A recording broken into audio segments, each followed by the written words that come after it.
TV देख रहे हैं आप, मैं हूं आपके साथ प्रियंका। देखिए, कल आधी रात को पप्पू यादव की गिरफ्तारी हो गई है। पप्पू यादव कह रहे हैं कि उनको गलत तरीके से गिरफ्तार कर लिया गया है। आखिर क्या है सांसदों की गिरफ्तारी के नियम, इसी विषय पे आपको और भी ज्यादा जानकारी देंगे हल्ला बोल टीवी के संपादक दीपक शर्मा। देखिए, सिविल के मामलों में छूट है सांसदों को। संसद सत्र के 40 दिन पहले और 40 संसद सत्र के दौरान और संसद सत्र के 40 दिन बाद तक सांसदों की गिरफ्तारी नहीं हो सकती है। अच्छा। लेकिन आपराधिक मामलों में ऐसी कोई छूट नहीं है जी। और आपराधिक मामलों में दोनों पर, आम लोगों पर और सांसद पर एक ही नियम लागू होता है। बस उनकी गिरफ्तारी अगर होती है किसी सांसद की, तो वे जिस सदन के सदस्य हैं, अगर लोकसभा के सदस्य हैं तो लोकसभा के अध्यक्ष को, ओम बिरला को, और अगर वे राज्यसभा के सदस्य हैं तो राज्यसभा के सभापति को सूचना देनी होती है। और यह सूचना जो जिस राज्य की पुलिस गिरफ्तार करती है उस राज्य की पुलिस को सूचना देनी होती है। क्योंकि अगर वे सूचना, नियम है कि अगर किसी सांसद की गिरफ्तारी होती है तो उसे उस नोटिफिकेशन में, संसद के नोटिफिकेशन में जारी किया जाता है जी। और अगर सत्र चल रहा होता है तो इसकी सूचना, सत्र के दौरान इसकी सूचना जिस सदन के वे सदस्य हैं, जैसे पप्पू यादव लोकसभा के सदस्य हैं, तो लोकसभा के अध्यक्ष को इसकी सूचना बिहार पुलिस देगी जी कि गिरफ्तार किया गया है। और उसके बाद वे लोकसभा के अध्यक्ष ओम बिरला इसकी सूचना सदन को देंगे। अच्छा। तो ये नियम है। लेकिन आपराधिक दीवानी मामलों में है, मतलब सिविल का जो मामला है उसमें है कि संसद सत्र के दौरान, संसद सत्र से 40 दिन पहले, संसद सत्र से 40 दिन बाद गिरफ्तारी नहीं हो सकती है। लेकिन आपराधिक मामलों में ऐसी कोई छूट नहीं है।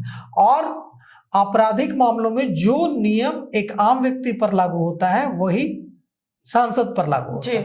तो इस मामले में पुलिस ने, अगर नियमों की बात करें तो कोई नियमों का उल्लंघन नहीं किया है। बिल्कुल। पप्पू यादव पर वारंट जारी था, कुर्की जब्ती का कोर्ट का आदेश था, 31 साल पुराना केस है, मकान मालिक से विवाद का। इस मामले में उनकी गिरफ्तारी हुई है और यह जो पूरा नियम है हम आपको पढ़कर सुनाते हैं कि इसमें नियम क्या कहता है। तो संसद के जो दोनों सदन हैं उनको विशेषाधिकार प्राप्त है, जिसके अनुसार संसद के परिसर के भीतर अध्यक्ष या सभापति की अनुमति के बिना दीवानी या आपराधिक कोई भी किसी तरह के कानूनी संबंध नहीं दिया जा सकता है। ऐसा नहीं हो सकता है कि आप लोकसभा या राज्यसभा के अंदर जाकर किसी को कोई नोटिस देते हैं जी, नहीं दिया जा सकता है।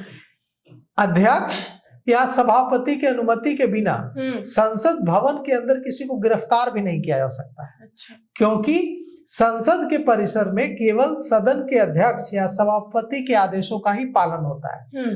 सदन में किसी सरकारी अधिकारी के आदेश का पालन नहीं होता है या किसी प्रशासन के आदेश का पालन नहीं होता है। लेकिन संसद की नियमावली के अध्याय 20 क में संसद सदस्य की गिरफ्तारी को लेकर प्रावधान किए गए। इसके मुताबिक आपराधिक मामले में किसी भी सांसद की कभी भी गिरफ्तारी हो सकती है। इसके लिए सांसद को गिरफ्तार करने जा रही पुलिस या संबंधित एजेंसी को राज्यसभा के चेयरमैन या लोकसभा के स्पीकर को गिरफ्तारी की वजह बतानी होगी। और दीवानी मामलों में, मतलब सिविल में, सांसद को सत्र के दौरान गिरफ्तार नहीं किया जा सकता है। सत्र शुरू होने से 40 दिन पहले या खत्म होने के 40 दिन बाद भी उनकी गिरफ्तारी नहीं की जा सकती है। संसद का नियम यह भी कहता है कि पुलिस या कानूनी प्रवर्तन जो एजेंसियां हैं, एक सांसद को गिरफ्तार करने से पहले राज्यसभा चेयरमैन या लोकसभा के स्पीकर से इजाजत नहीं भी ले, नहीं ले तो जरूरी नहीं है इजाजत। अच्छा। लेकिन भ्रष्टाचार के मामलों में सांसद पर मुकदमा चलाने से पहले लोकसभा स्पीकर या राज्यसभा के सभापति की परमिशन की जरूरत होती है। बिल्कुल।